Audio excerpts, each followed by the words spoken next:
जय श्री राम जय हनुमान संकट मोचन कृपा निधान। जय श्री राम जय हनुमान संकट मोचन कृपा निधान। जय श्री राम जय हनुमान संकट मोचन कृपा निधान।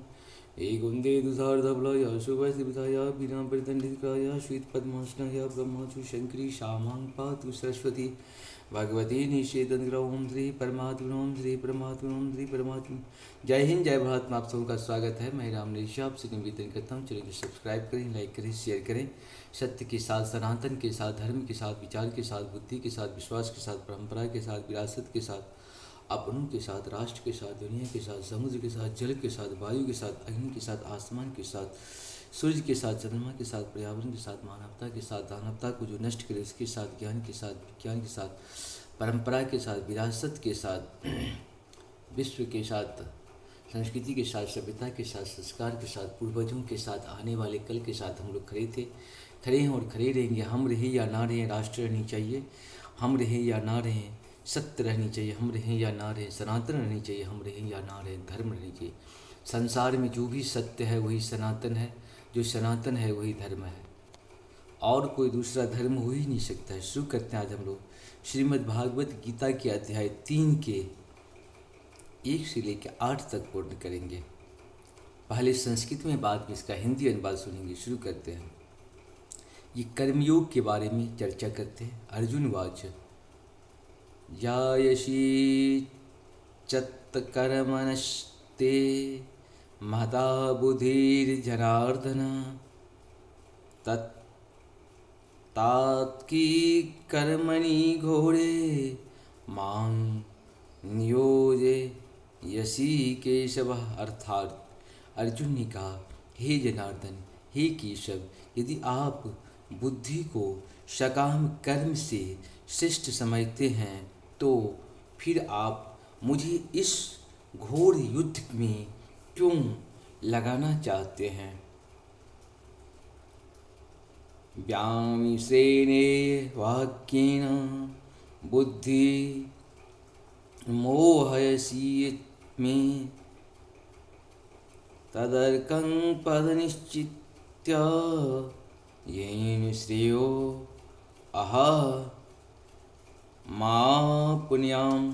अर्थात आपके व्यामिश्रित अनेकार्थक उपदेशों में मेरी बुद्धि मोहित हो गई है, अतः कृपा करके निश्चय पूर्वक मुझे बताएं कि इसमें से मेरे लिए सर्वाधिक श्रेष्ठ कर क्या होगा। श्री भगवान वाच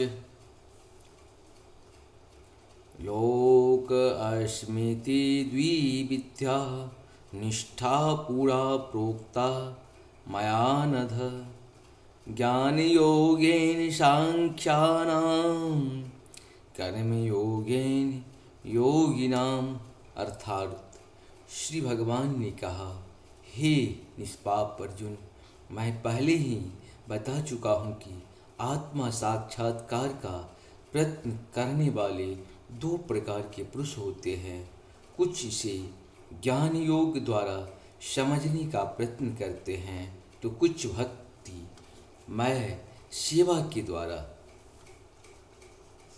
नौं कर्मा नाम नारंभा निष्कर्म्य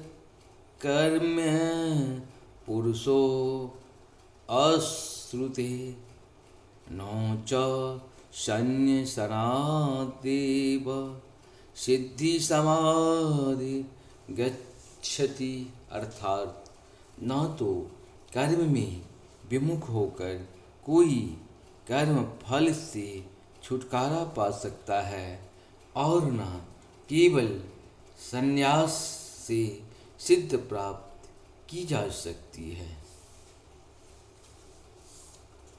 नौ ही कांचित् क्षणमपि जातो तिष्ठत्य कर्म कृतः कार्येते द्वावसः कर्म सर्वः प्रकृति जेर गुणे। अर्थात प्रत्येक व्यक्ति को प्रकृति से अर्जित गुणों के अनुसार विवश होकर कर्म करना पड़ता है।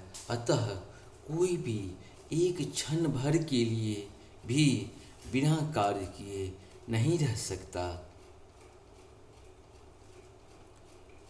कामेन्द्रियाणि संयम्य च य आस्ते मनसा स्मरण इंद्रियार्था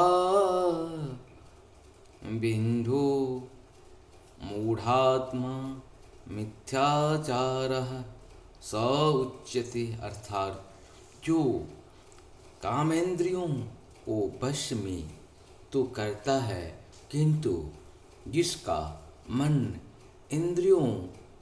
इंद्रिय विषय का चिंतन करता रहता है, वह निश्चित रूप से स्वयं को धोखा देता है और मिथ्याचारी कहलाता है।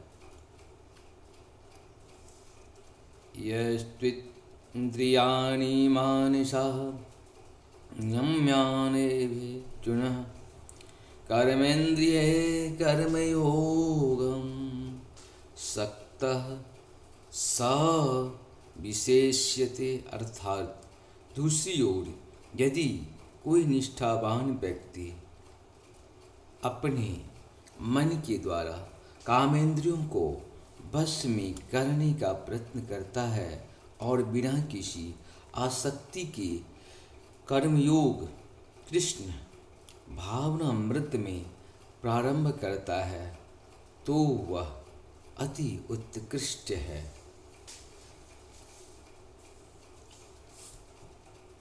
नियतं कुरु कर्म त्वं कर्मज्यायो कर्म शरीरयात्रापि चौमेन प्रसिद्ध येद कर्मणः। अर्थात अपना नियत कर्म करो, क्योंकि कर्म न करने की अपेक्षा कर्म करना श्रेष्ठ है। कर्म के बिना तो शरीर निर्वाह भी नहीं हो सकता है। इस प्रकार से हम लोग का 1 से 8 श्लोक तक पूर्ण हुआ संस्कृत और हिंदी में। आप सबको सशक्त नमन। जय श्री हरि, जय श्री हरि, जय श्री हरि।